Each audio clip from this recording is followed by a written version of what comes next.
Okay, so what we're going to look at today is just a few things with Schoology. One, I'm going to show you some of the things that I monitor, like the Schoology blog. I don't know if you guys have done that.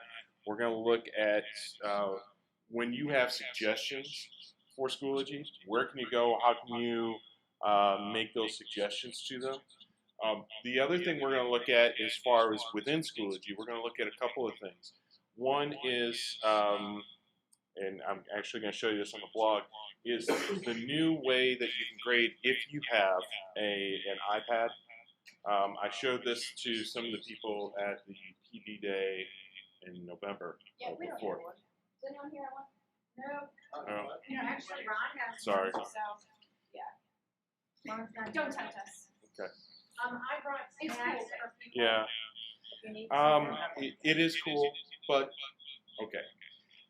The other thing I wanted to show you is using some rubrics, and if you've never used rubrics before, how you can integrate those, especially with Common Core standards, and how it will line up, and you can do some different things with that.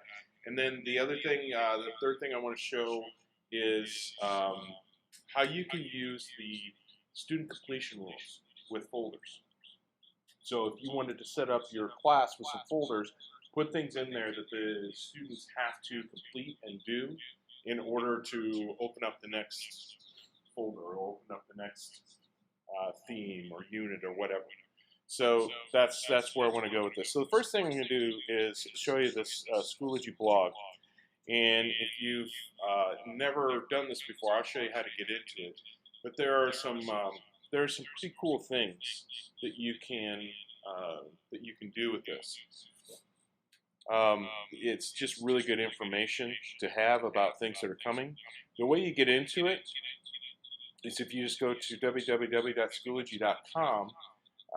Let's see, where is it at? I have a bookmark, so I haven't. Here it is. Services. If you go down all the way down the bottom, it says blog, and then it'll take you to the blog. There are a couple of things on the blog. You might want to bookmark that because there's new things that they come out with and some new features that they highlight. So, for instance, this one, there was actually a webinar that they did on grading and annotating on the iPad. And yes, I know you guys don't have those things, but it does tell you everything that they have. They're going to create some more webinars too. They have down here, where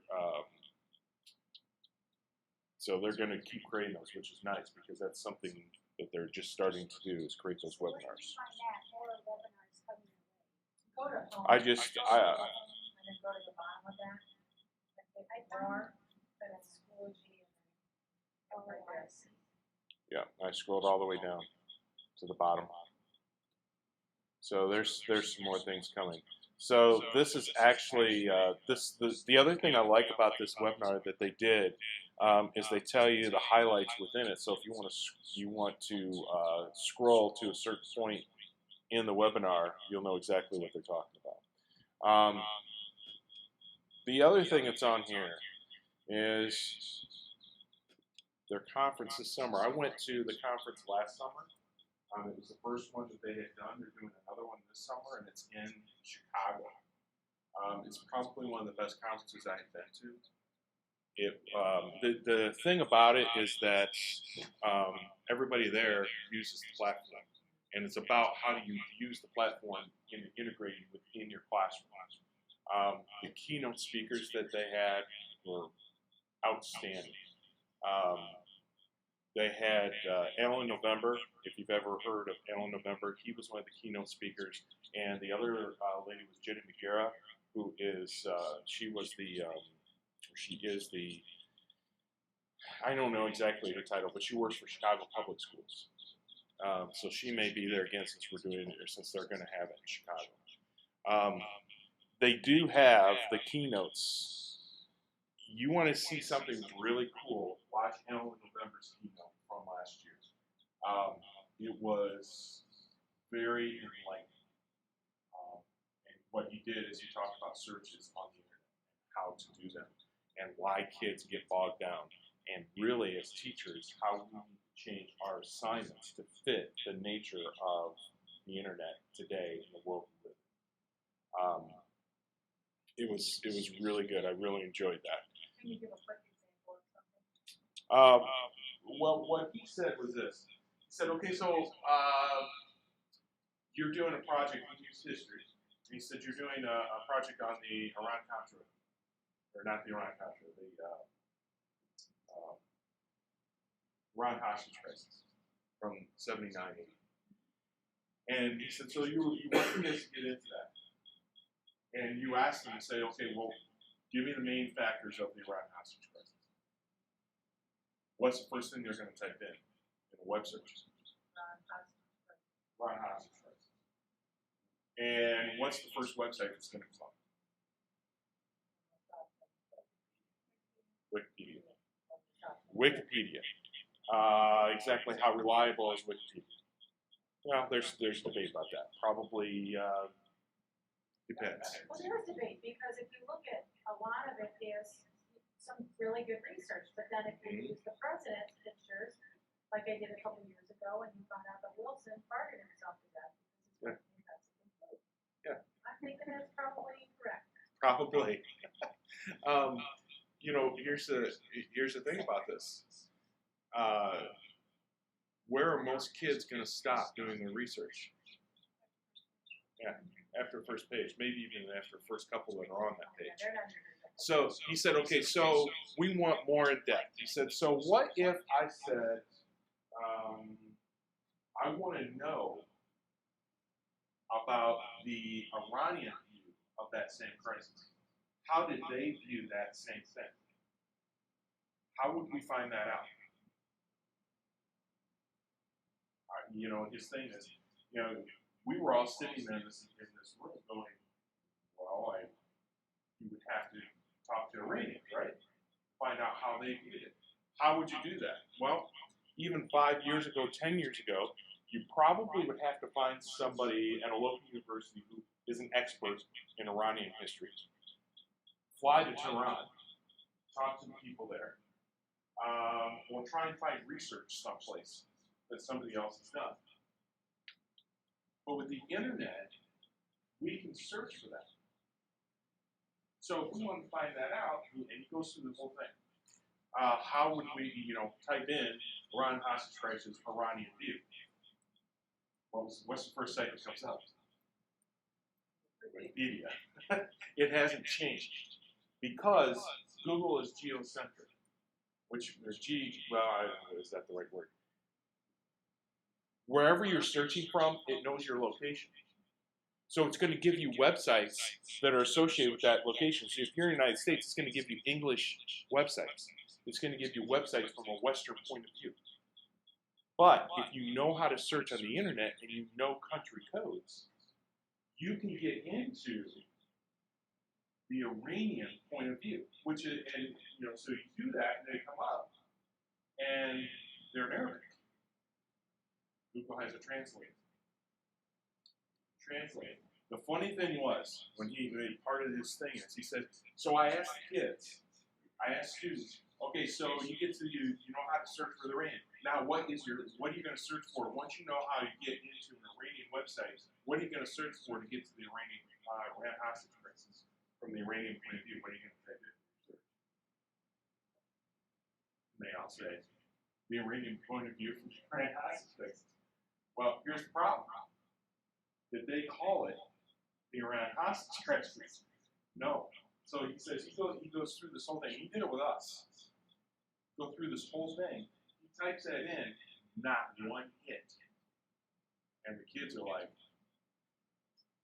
So his point is that you have to create better questions. He said the way I would do this with kids, if I were going to do this, I would say, I want you to investigate the Iran hostage crisis, and you must include at least one viewpoint from one Iranian viewpoint. And you leave it there. And then you let them figure out how are they going to find that viewpoint? What are they going to do? And that's where you get into more of this collaboration. You can now start giving them clues. Well, how would you search for it? Well, let's find out. How would we get an Iranian point of view? So that's where he comes in on the side that if you're going to use the technology, you have to ask better questions. You have to change your assignments. You can't give the same assignments that you gave 10 years ago, except because all kids are doing is typing in the title of the assignment and doing a Google search. That's not challenging them. Yeah, it's not challenging them to use the resource. So that's, you wanted a little bit, that's probably longer than what you wanted. Let's see, let me go back. Because the next thing on the Schoology blog, how many of you use Remind? Does anybody in here use it? You use it? I was just playing around with it. I know that there are a couple teachers at junior high who use it as well. This is interesting. How do you use it? I use it to announce that, hey, we're in this lab, because my juniors don't have a one-to-one yet. So, hey, go, and I'll text them, or not, I'll email them or send them a remind out, I guess. They're like 5 minutes before school or doing homeroom, and then I can set a certain time for that text message to be sent to their phone or their device, and then it pops up during that time, and they all get it, they know where to go. I've also done it if I've gotten something, hey, or if the bell rings and I'm like not done, I'm mid-sentence, hey, this is where you can find your homework or whatever it may be. And I did make sure that the students asked their parents if they could sign up for it first, with my opening letter to the parent. And I didn't have one parent say no. Okay. But I did have a couple parents say my kid does not have a cell phone. So if they had it taken away or something like that. Okay. That never happens, does it? Well, what's interesting about this is that there is, if I go to my home page here, Remind is actually an app within Schoology. So if you sign up for the Remind 101 as a teacher, you can set up there's a way to set up your classes, and you invite the kids into the Remind 101 class. So it's an app that they have on their phone, but you can access it directly from here. So you can go directly from within Schoology, and from my understanding, I haven't done a whole lot with it from within Schoology. It will actually use Schoology to send those reminders out. So it's integrated within what they do. So it's just another. As I was going through this and looking at things, I wanted one of those. Oh, that's kind of cool. Let's see if there was something else here. Oh, I know what else I wanted to show you. An older post they have in here. I will tell you that I think it's really cool. Yeah, cool.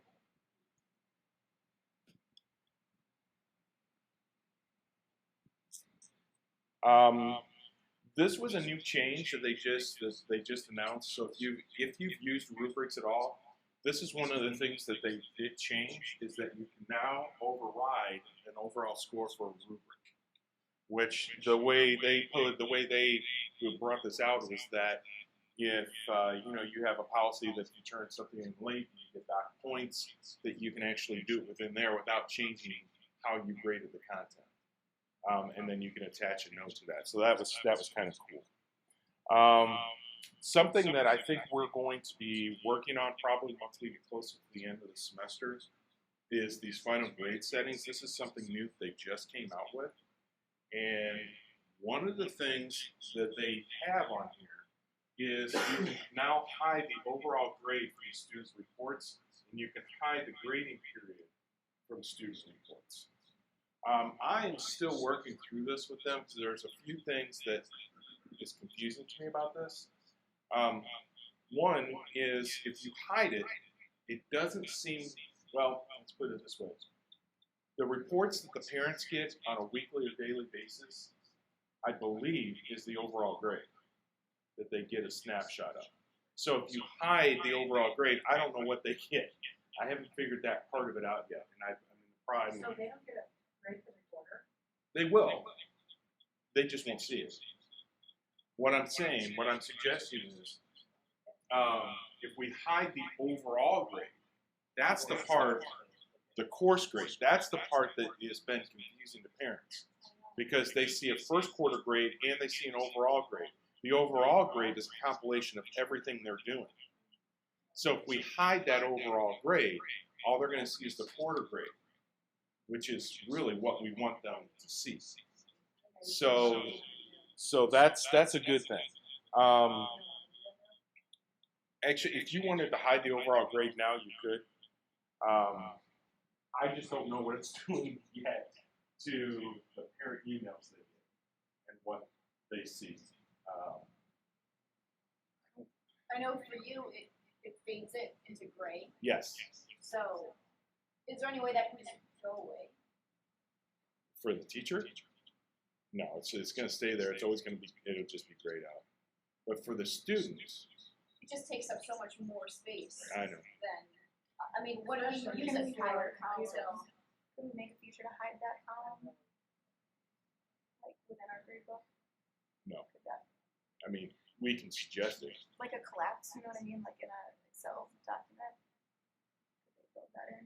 Not just put it all the way out, but a collapse. And yeah, I mean, we can suggest those things. And one of the other things that's out there, just so you guys know, and I'll show you some of these things, where you can go in and see how they take the suggestions that people give and where they go and what they do with them. That suggestion is out there to change that piece of the grade book to either make the titles of your assignments go this way, up and down, so there's more, it doesn't take up as much space, or to somehow collapse it. So there's a couple of suggestions out there. So this is one of the things we're gonna be taking a look at. The other thing, no, that won't matter. Never mind. Let me show you where to go if you want to make some suggestions. If you go back to the Schoology homepage, let's see.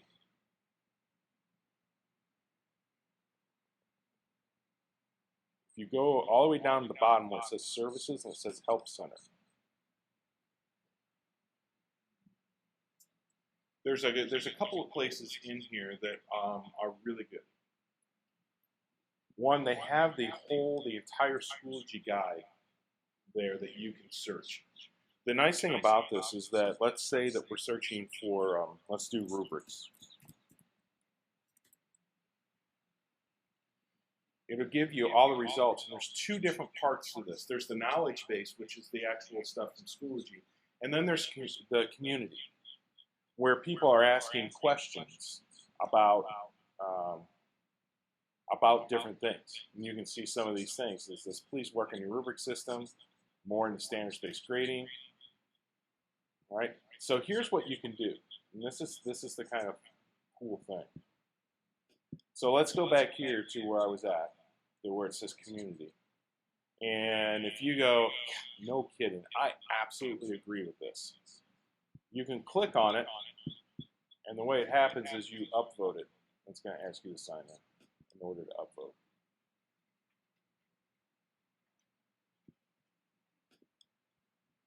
And you can also add your comment to it.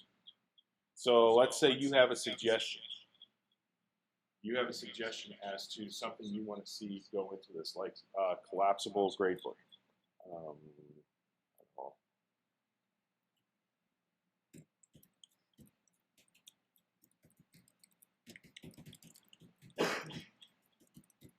Oops, didn't spell that right.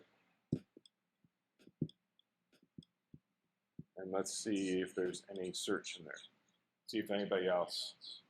Way to turn off the pictures. See grade, fill in zeros for assignments not completed by due date.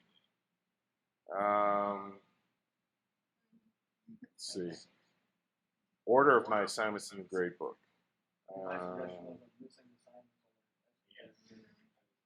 As compared to upcoming. All right. right, it goes away.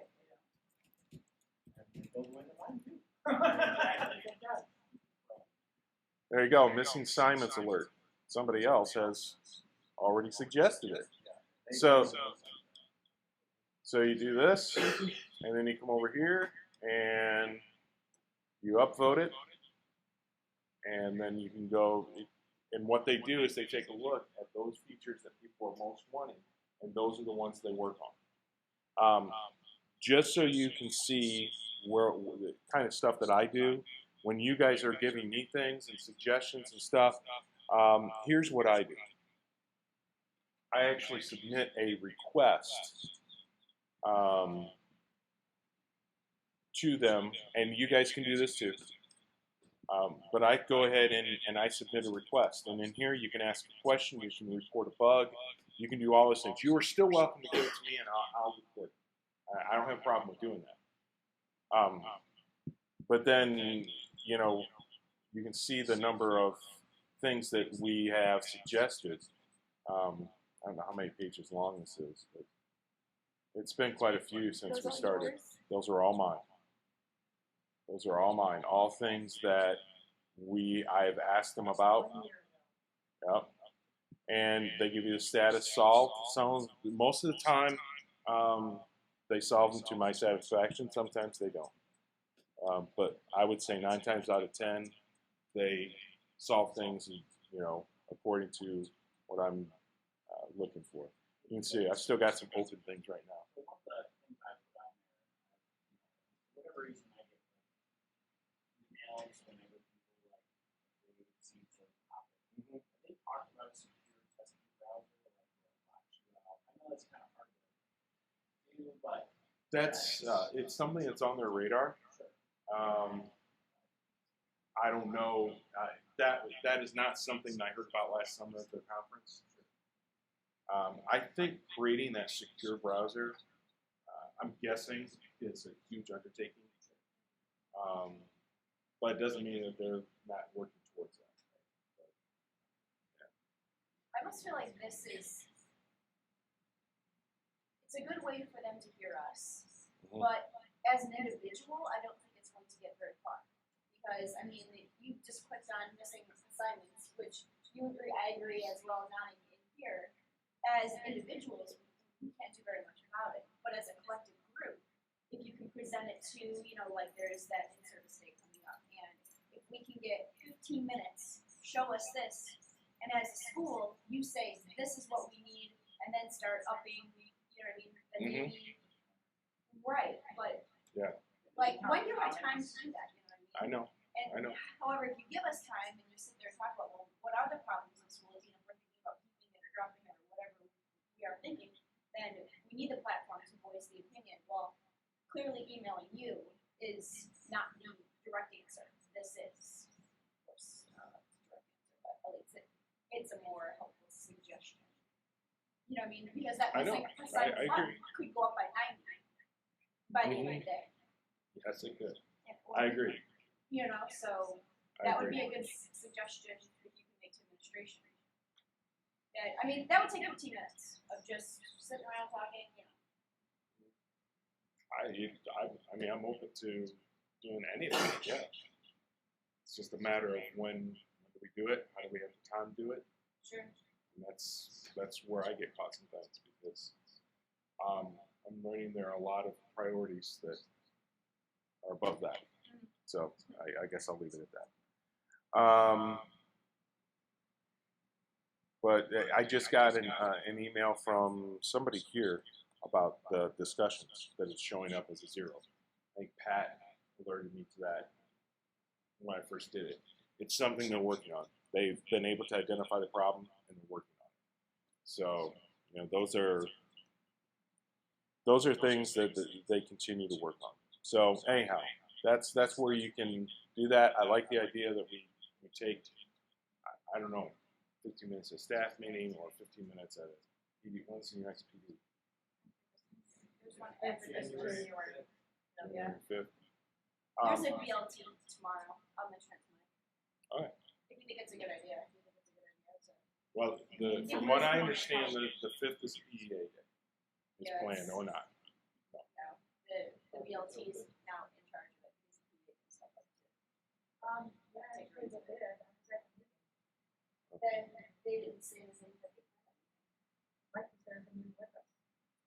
But I think the PA gave it to the BLT. Is that right? I don't know, but I don't think it's appropriate to say what it was. Well, I just meant like, We were there at the meeting, and Right. Mike was there with me, so. gotcha, I just mean like, in the BLT, they said that PEA like, didn't have anything, so what do you guys want to do? Oh, good. We didn't, Oh, you know, really? Mike knew fully well what, Okay, that's that's there, so. that's not how it was presented, but that sounds a lot better. It's interesting. It's interesting. I stay out of that.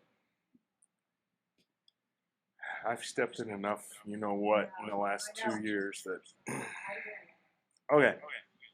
What I wanted to do was show you. I think the first thing. How many of you in here have used the rubrics? Have you used the rubrics at all? A little bit. I can say it's awesome. Okay. Because that's like grade and all I did was copy and paste from the books that I had. And you can't do that, because I noticed that that was one of the comments that people had, how can I save my rubrics from before? And as you just say with resources, I know like some positions are just the same people, but it's like save it. There's a couple of things I use. This was the course, the blended learning course I taught last spring. Yeah. You can. I don't know if I have the answer. Figure out is like I wanted to range like excellent was maybe it was out of 20, right? Maybe I thought excellent was 18, 20, right? But I couldn't really figure out a way to put 18 that I only put a number. And Yeah, I think you can only put a number. just one number at a time. And I didn't want to make like 20 columns, so I just kind of click on it, and then if it was a lower excellence, then higher excellence. Yeah, that each one of those is only going to give you one. Okay. Yeah. With this, I experimented a lot with how to set this up, and this is what worked for me, which was the folders. And so when I started out, there's the course syllabus and the resources, and so I had all kinds of stuff in here. And then what I did is I set this up by the chapters in the book. So each folder got a chapter. So if I looked at chapter 1, this was all the things that were in chapter 1. And you notice up here, it says must complete. And the way that works is you can set up completion rules for all the things in here. But you don't have to do it for everything in that folder. So if I look at my student completion, so what I did is when you set up this folder, you go over here to the cog for the folder and you say student completion. And now I can say which ones do they have to complete before they can go on and open up the next folder. Yes? Okay, so I tried to do this one time when I was doing station work, and the only thing it did not say make a submission. It said view or open or something. It just said view the item. I didn't have any other. If it's a PDF, then all they can do is view it. So you have to, in order for them to make a submission, you have to create the assignment. You have to create an assignment. So if you made like names or something, right? Then I have assignment. Assignment. And that's the Right. Okay. That's, Right. yeah, So that like makes if I add a requirement down here, it says I can pull up anything that I have in that folder. So for instance, I know that these down here are PDFs. So if I put down that I wanted them to read the teacher standards for this, the member must, all I have is view the item. But you can make them do whatever you want with that. Get rid of that. If it's a quiz, you can actually say that you have to complete the quiz at 80%. And if you don't, you have to try the quiz again until you get 80% on that quiz, or whatever you set as a threshold. So the other thing is there's this box up here that says requirements must be completed in sequential order. So if you wanted them to go through it in a certain order, you could set it up that way and let them know that you have to complete in your folder. For instance, you would set up the first 3. You could say you have to complete the first 3 in order, and then you can go on to the next folder. The way I did it is I said, I let them know, let's see, I think I did it a little bit different for another class. I actually, one of the things you can do is, and you could set up, let me show you another class that I did this with.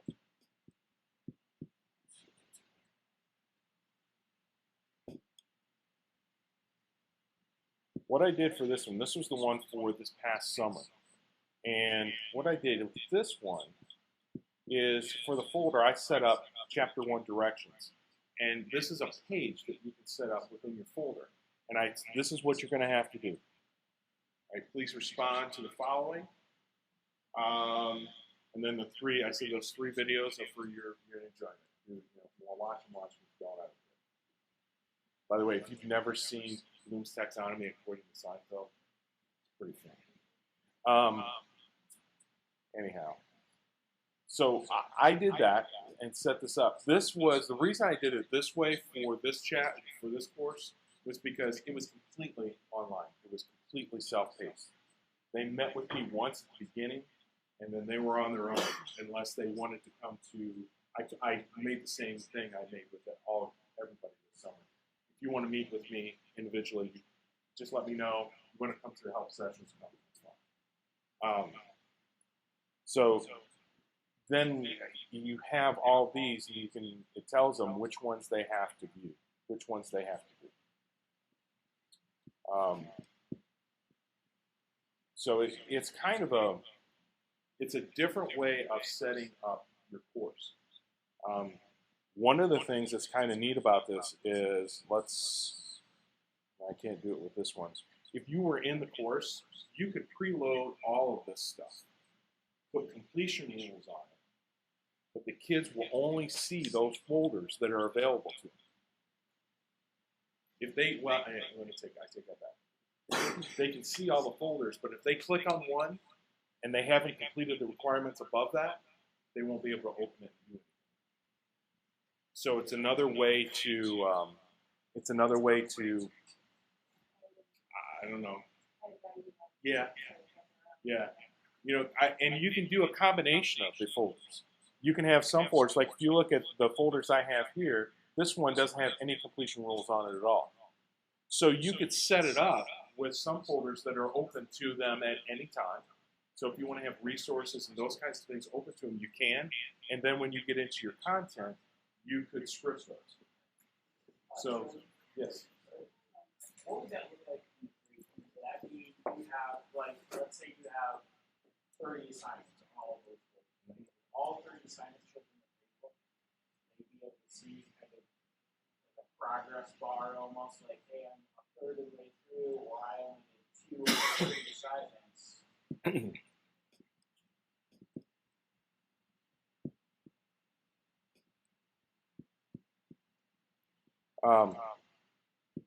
So here's what it would look like from the student view. You can see in this one is when they complete it, we give them a check mark that says complete. You're talking about the grade book for the student or the teacher? For the students. Okay. So if they go to grades, I don't know if it gives them It doesn't really matter. You know what? I honestly I can't remember. I can't remember at this point. I have a feeling. I think they could see all the assignments, but until they take it, it'll look like this, where there's, it hasn't been done. Yeah, it hasn't been done. I think. I don't know that for sure though, because That would make sense. I can't remember. But that's a good thing to look at. Let's see. I think that was a big thing. This is a really cool feature though that you can use. I found it pretty helpful. I know after a while it was fun to play around with the students I had, but as adults we were kind of like, I was still making some mistakes with how I was setting it up. Because one of the things I found out is if For instance, if I say student completion, and I take, how was it? If I take all these off of here and say there's no requirements to complete it, something about it, they couldn't see it. They were still hidden. And I had to go in and unhide all each thing in there. There was something about that for the class. So if I took the completion rules off, then I had to go in and unhide because it hid them automatically. So that was kind of but that was only because I took the completion rules off. So I like that. The other thing it will help you do is, as a teacher, if I click on student progress, it'll tell me where the students are at, where the students are at. So for instance, Chester Tester down here, that poor guy, he's still at 7% of the course that he's completed. So it helps you to track how much of the course it is. I doubt it.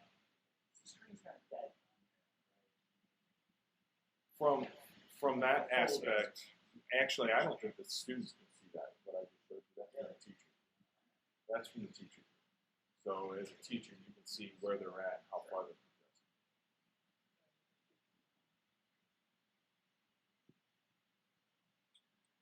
progressing. Let's see, is there anything else I want to show you?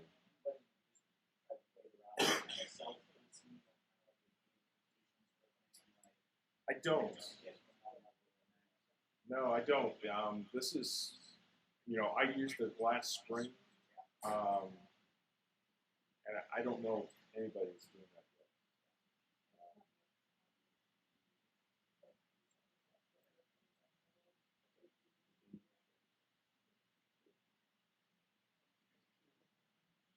So that's anyhow. That's a pretty cool feature.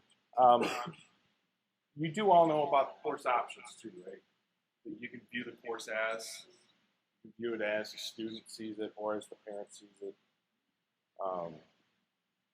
So if you view course as and you do parent, there is.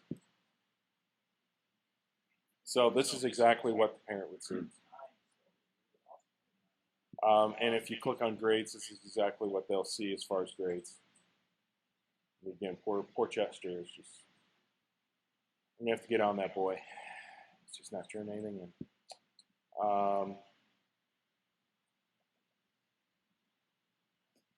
Okay. Let's talk a little bit about rubrics. I am not the expert by any means on rubrics. I did set quite a few of them up for this course to use. There's a couple of cool things that are in here. By going to this assignment, for instance, here's the assignment, and right there's the rubric for the kids. I really like that fact that the kids can see exactly what I am going to be, the students can see exactly what I'm going to be looking at for when I grade, and how many points it's worth overall. When you go to grade this, I'll show you, we'll pick on Ryan again. When I go to grade this, it is click. And then they changed this so I could actually go in and override what it was. So if you didn't turn it in and that's 2 points off, then I can do that and put a note in later on to say, so I could do a save and then put in the note, the student turned in late.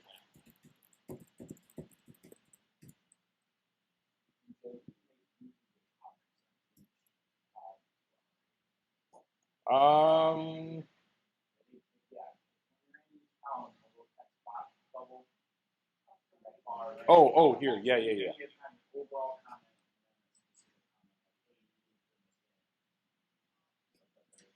I don't know what that looks like From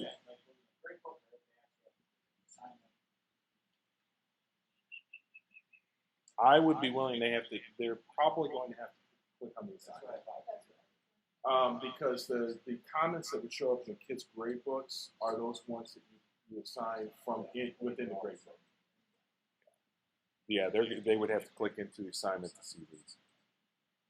Can you change it from excellent to good to whatever? Like, do you pick? Oh yeah, this is completely customizable. Yeah, and you can add. Let me show you a different one.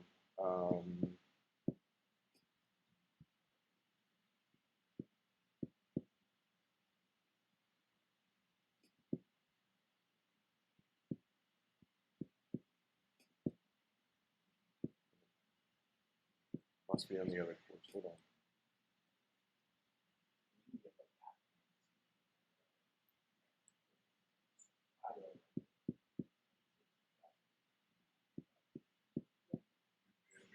And everybody has to figure it out better, but some of the times we have this presentation for using it, and it's so difficult.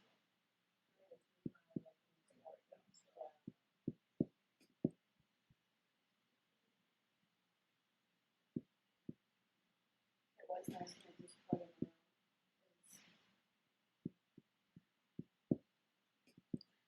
On the final project I had here, let's see. So the thing here is that you can make this, you can customize all of this. So if I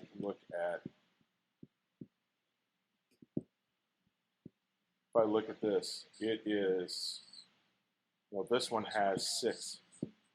And then I wrote in there exactly what I was going to be looking for. So it's very detailed as to what I was looking for. You know, what's going to get you a 5? Well, this is right here. And I know that a lot of departments and a lot of teachers have already done a lot of that work to create those rubrics for what does it, you know, what makes it 4, what makes it 3, or whatever. How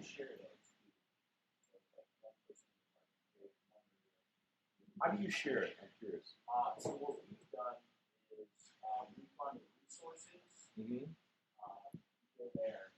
So we've done this with like asking stuff, like CIA guys, go to resources. There's personal, right? Right. All your crap. And then you go to groups. Oh, okay. We created a folder, and I just shared that out with the CIA guys. And then you can basically copy over any assignment you've done. So you're saying within here, so like this is the physical science one, you went ahead and added the resource. So, and then I moved it to where I made a copy of it's the here on the far right side. Over here? Yep. And then you do a copy to. Okay. And you don't want to move it, then it's a lot. Right. Copy it to, whatever it's called. So you created your the rubric in here in the resource? No, but I think you can save the rubrics in your resources, and then I moved it over the. Okay, that's one I didn't know about. Because people have asked me that, and I said, I'm not really sure how you do that. And when I've asked, Well, I shared Schoology. I don't know if they no, it's So if you were to do it like just an assignment, you create it your own and then copy it to. yeah, you could do it. Yeah. Yeah, you could do that too. So like if I had this assignment here and I could save the resources, and you could do that as well. Yeah. Right. Yep.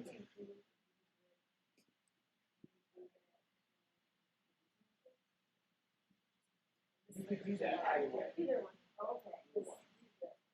Resources is a smarter way. Oh, I used to be I there, always there, put it in my there. classes and see what happens. Oh. So when you have your rubric up, and then Mhm. there's a writing assignment, where does the rubric show up in conjunction to the assignment? Like if you were going to grade it online. Right. So if I'm reading it, and then where's the rubric? The rubric is actually at the top. Let's see if I can show you one here.